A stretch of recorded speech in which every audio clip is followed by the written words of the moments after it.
Bonjour à tous, c'est Pauline l'écolo-citadine, j'espère que vous allez bien. Le mois de janvier se termine, il est donc grand temps de faire le budget prévisionnel pour le mois de février. Alors, vidéo budget, donc, je rappelle que je fais le système des enveloppes numériques puisque je ne dépense aucun argent en liquide, enfin presque, j'ai l'argent de poche des enfants, mais c'est la seule chose que j'ai en liquide. Et c'est un budget pour 5 personnes, dont 3 adolescents très proches de la majorité, puisqu'il y en a déjà un qui est majeur. Voilà, donc presque 5 adultes. Je vous partage donc mon écran. On commence par les frais fixes. Alors, comme vous voyez, les frais fixes, la première enveloppe dans les frais fixes, c'est l'enveloppe maison. Alors pour l'instant, l'enveloppe maison, il y a comme d'habitude le loyer de l'appartement en centre-ville, 892,89 €. Ensuite, on a l'électricité, 90 €. C'est une provision mensuelle, c'est la dernière. Après, il y aura la régularisation. Donc, je ne sais pas à quelle sauce on va être mangé le mois prochain. Mais enfin, j'ai déjà un petit indice, c'est que je vais être partiellement remboursée parce que j'ai trop versé. Mais je ne sais pas combien mon fournisseur d'énergie va me rembourser. Mais ça, ce sera au mois de mars. Pour le mois de février, je paye quand même 90 €. Voilà, et j'ai continué à mettre tous les mois, je reporte la provision de 200 € pour le frigo, puisque le frigo ne nous a pas encore lâché. Et je pense que là, il ne fait plus ce qu'il faisait. Vous savez, à un moment, je disais, il faisait des trucs bizarres. Et là, il ne le fait plus. Donc, je pense que je vais, à partir du mois prochain, si le frigo ne nous a pas lâché, je supprimerai la provision pour un nouveau frigo, puisqu'il a l'air de fonctionner à nouveau correctement. Donc, un budget total prévisionnel, si le frigo nous lâche, de 1182,89 €. On passe à l'enveloppe téléphonie.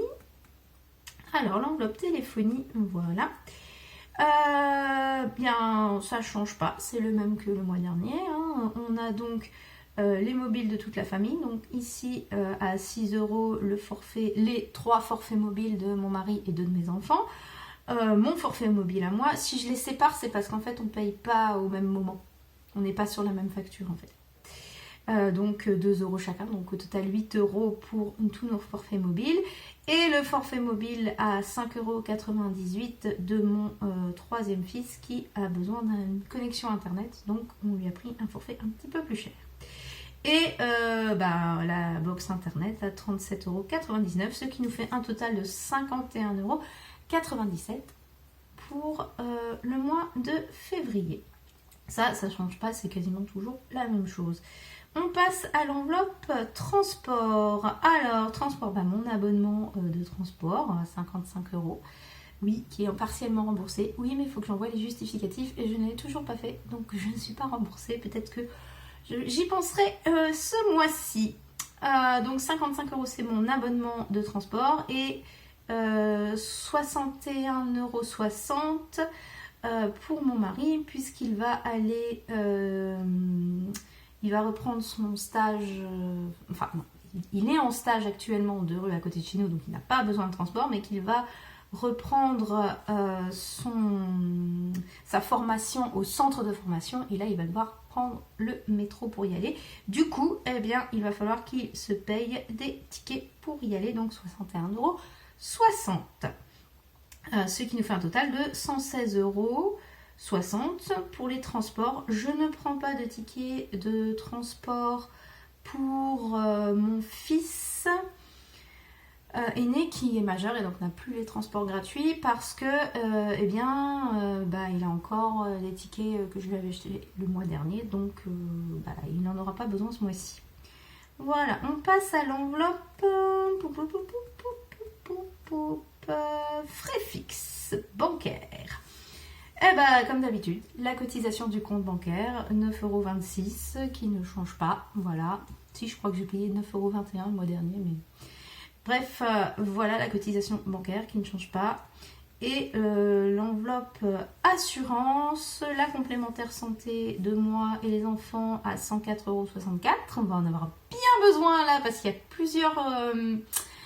choses qui vous arrivent, je vais vous montrer ça dans l'enveloppe santé hygiène, mais je pense que ça va nous être très utile à partir de ce mois-ci. pour le remboursement des dépenses santé qui arrivent. Ensuite, on a la complémentaire de mon mari, 27,87 €, un total de 132,51 € pour les assurances au mois de février, donc qui ne comprennent au mois de février que les complémentaires santé, puisque nous payons tout ce qui est assurance auto, logement, toutes les assurances qu'on a, en fait, on paye que 2 fois par an, donc en avril et en octobre. Donc pour l'instant, je me contente de ça.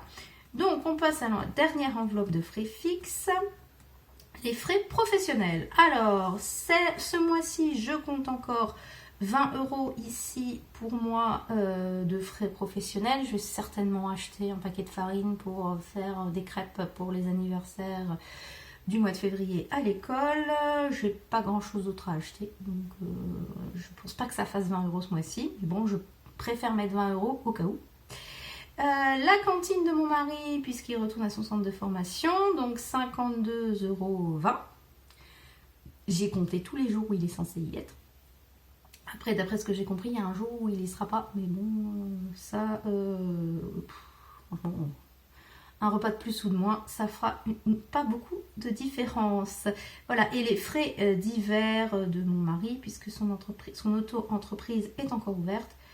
Donc je vois très très large, en moyenne, les frais qu'il avait l'année dernière, même si il y a moins de frais, enfin les frais courent toujours, et il y a moins de rentrée d'argent de son côté. Mais bon, on verra à la fin de sa formation s'il continue son auto-entreprise ou s'il la ferme. Voilà.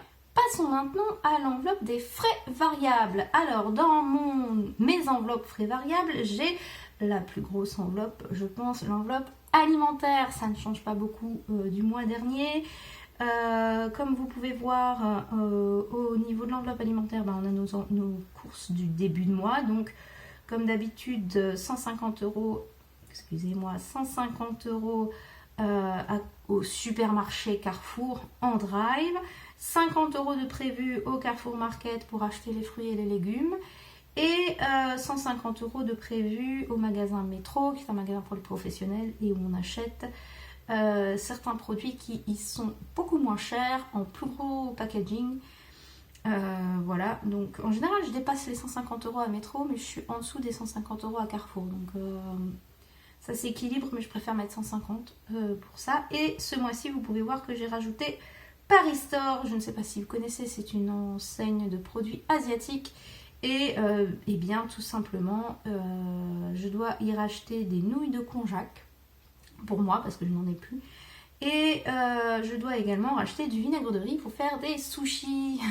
Voilà, donc on n'a plus de vinaigre de riz, donc je dois passer à Paris Store, faire un petit réassort pour les mois à venir. Et ensuite, on a le réassort du 10 février à Carrefour Market, où on rachète le frais qui nous manque, et le réassort du 20. Donc au total, on a un total de 475 € prévus pour l'enveloppe alimentaire pour le mois de février. Deuxième enveloppe de frais variables, les enfants. Ça coûte cher. Non, ça va, les miens, ils sont grands, ils se débrouillent. J'ai pas trop à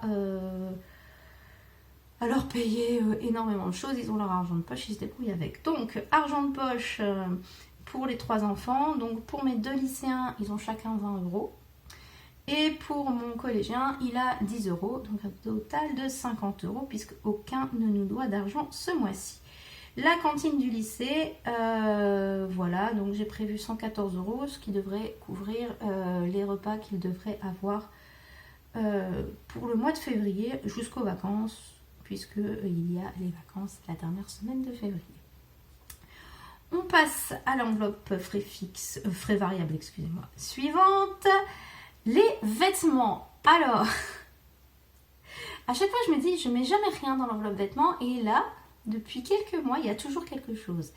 Et quelque chose qui se reporte de mois en mois, c'est les caleçons de monsieur. Parce que monsieur m'a dit, j'ai plus de caleçons, il me faut des caleçons, il y a quelques mois de ça. Et il s'est acheté des chaussettes, et on a acheté je sais plus quoi.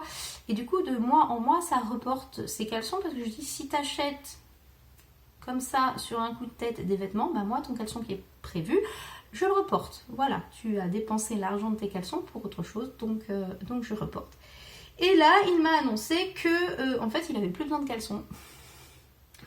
Donc finalement, vous voyez, hein, peut-être qu'il était un peu trop pressé de se dire je vais plus avoir de caleçons alors qu'il en a retrouvé peut-être au fond de son tiroir, je ne sais pas. Enfin bref, donc il m'a dit qu'il n'avait plus besoin de caleçons. Mais mon petit dernier, lui, a besoin de chaussettes parce que là, ces chaussettes, elles ont des trous comme ça. Du coup, eh bien, j'ai prévu de lui racheter un lot de chaussettes. Donc j'ai mis 20 €. Je pense que je vais lui prendre les chaussettes chez Uniqlo comme son grand frère, mais pas les mêmes couleurs, comme ça ils sauront que c'est pas que chacun auront leur couleur, quoi. Et du coup ça doit être 12,90 € pour 4 paires, ce qui est pas mal. Donc je pense que je vais prendre que 4 paires, le temps de tester si ça marche ou pas. Mais j'ai quand même prévu 20 € au cas où. Voilà, dernière enveloppe des frais variables. Et là, on passe à ce que j'appelle les frais qui vont exploser ce mois-ci et dans les mois à venir. Donc, j'ai prévu 2 visites chez le médecin parce que je prévoyais jamais de visite chez le médecin en me disant on n'est jamais malade. Et il se trouve que depuis quelques temps, on va régulièrement chez le médecin. Donc, j'ai prévu 2 visites chez le médecin. Donc, 2 fois 26,50 €, ce qui nous donne 53 €.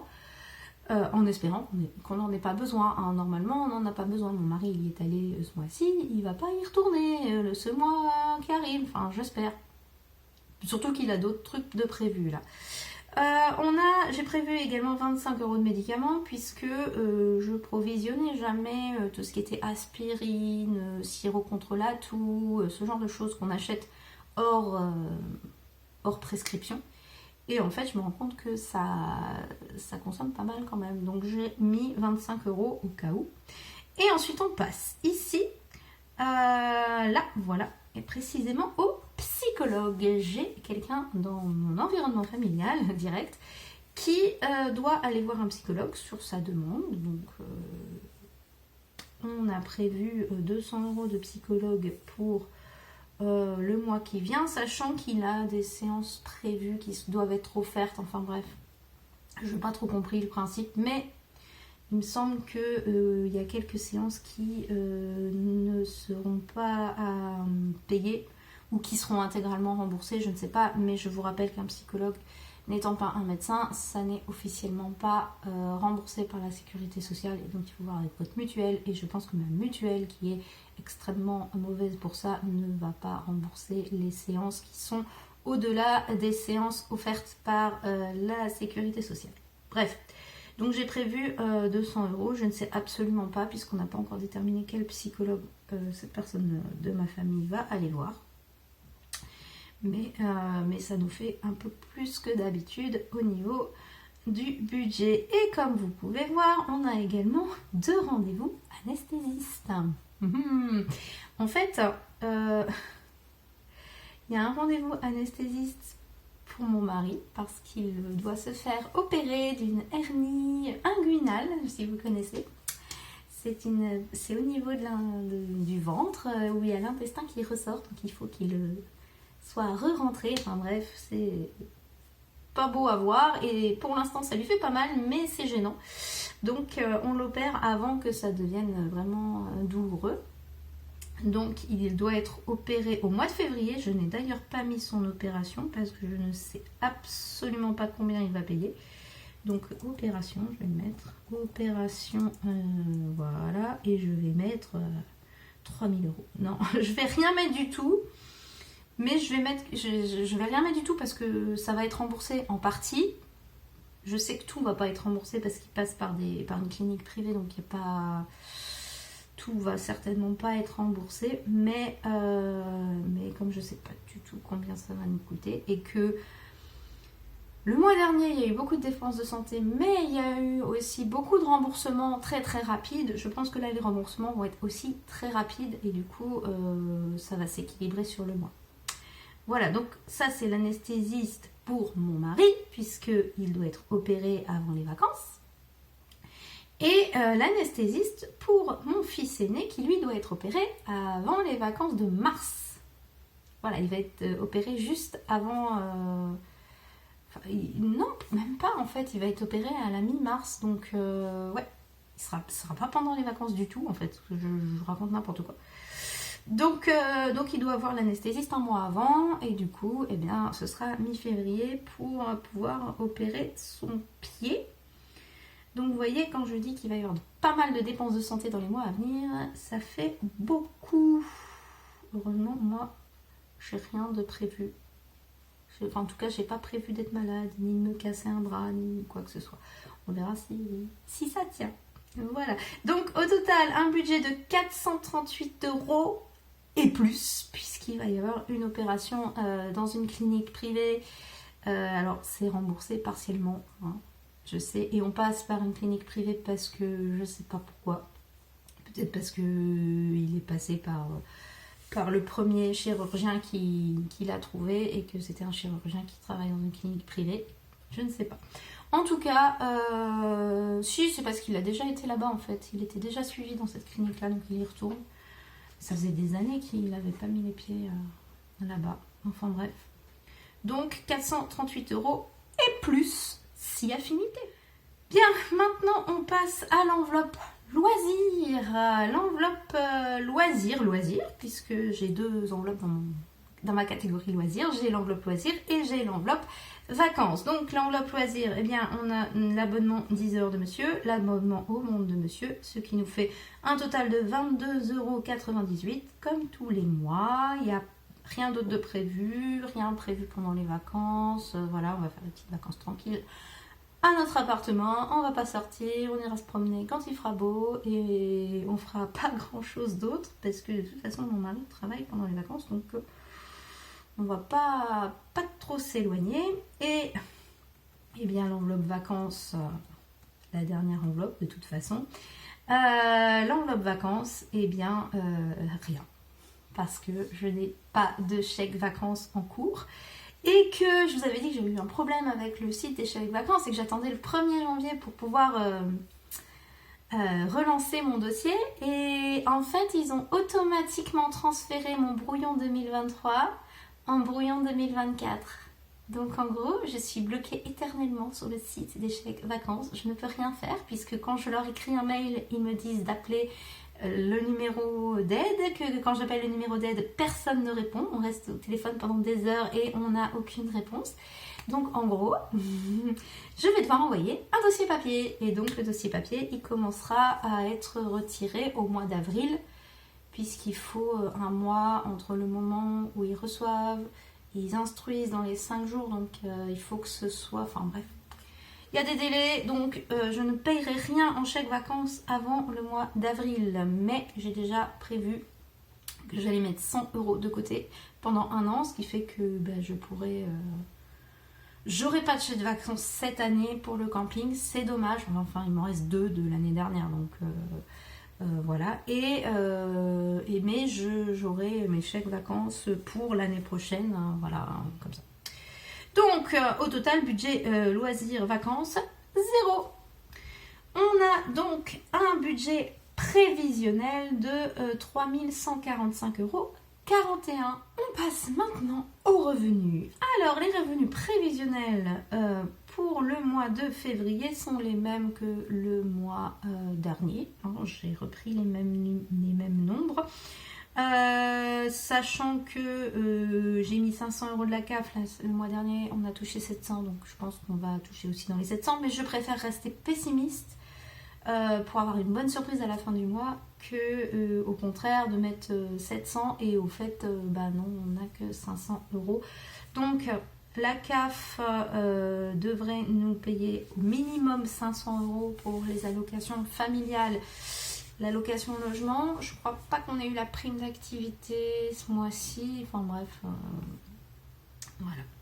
Donc on va dire 500 au minimum. Mon salaire de 2545,63 €. Alors, je suis censée être augmentée en janvier, mais nous sommes le 28 et je serai payée le 29 janvier. Donc je n'ai pas encore mon salaire officiel pour 2024, puisqu'il y a eu une petite augmentation, paraît-il, pour notre salaire. C'est hallucinant d'être augmenté. Alors, être augmenté tous les mois, je suis très contente, mais de ne pas savoir combien je touche précisément, ça me perturbe. Enfin, donc j'ai repris le salaire de septembre, hein, je crois. Donc 2545,63 €, mais je pense que bon, je sais pas, je dis rien, je sais pas, je garde ça et puis on verra bien. Et les indemnités de stage de mon mari qui sont payées par la région, donc c'est là j'ai mis 700, on a en général 723 je crois, donc ce sera quand même un petit peu plus. Comme je vous dis, je préfère viser les revenus minimum que les revenus maximum pour éviter une mauvaise surprise à la fin du mois. Donc un total pour février de revenus estimés à 3745,63 €. Pour le budget prévisionnel du mois de février 2024, nous sommes en revenus estimés à 3745,63 € et en dépenses estimées un peu plus que d'habitude, puisqu'il y a la provision pour le frigo toujours, et surtout il va y avoir beaucoup de dépenses de santé ce mois-ci. Donc dépenses estimées à 3145,41 €, ce qui nous fait un reste à épargner quand même. On est quand même dans le positif, dans le prévisionnel, donc ça c'est bon, de 600,22 €. Alors, que dire de ça, que c'est beaucoup moins d'épargne prévue que d'habitude. D'habitude, je suis un peu plus au-dessus, mais d'un autre côté, il y a beaucoup de dépenses de santé et que ces dépenses de santé vont en partie être remboursées. Voilà, j'espère qu'elles seront remboursées avant la fin du mois, mais bon, des fois c'est remboursé le mois suivant. Mais voilà. Cette vidéo est maintenant terminée, j'espère qu'elle vous aura plu. Si c'est le cas, n'hésitez pas à laisser un petit pouce en l'air, un commentaire, à vous abonner à la chaîne, à partager cette vidéo avec vos amis, à aller voir mes autres vidéos aussi si vous voulez voir un petit peu sur les autres mois comment je dépense mon argent. Enfin, c'est sensiblement toujours la même chose, mais vous avez aussi les vidéos bilan qui sont pas mal si vous voulez voir sur ces dépenses prévues ce que je dépense effectivement. Je vous donne pour ce budget rendez-vous le mois prochain pour un bilan. Je vous donne également rendez-vous pour le bilan du mois de janvier qui devrait arriver aussi bientôt. Alors on n'est pas encore au moment où j'enregistre, on n'a pas encore fini le mois de janvier, mais je n'attends que mon salaire qui doit tomber demain et qui est la dernière chose de mon budget qui doit être dépensé, puisque normalement je n'ai aucune dépense prévue dans les 3 jours qui viennent. Donc je vais pouvoir filmer très bientôt la vidéo bilan du mois de janvier. Et si vous voulez découvrir mes autres vidéos, je vous invite à les découvrir aussi, il n'y a pas de problème, vous savez comment faire. Je vais arrêter là parce que je commence à fatiguer un peu. Je vous souhaite une excellente journée et je vous dis à la prochaine. Au revoir!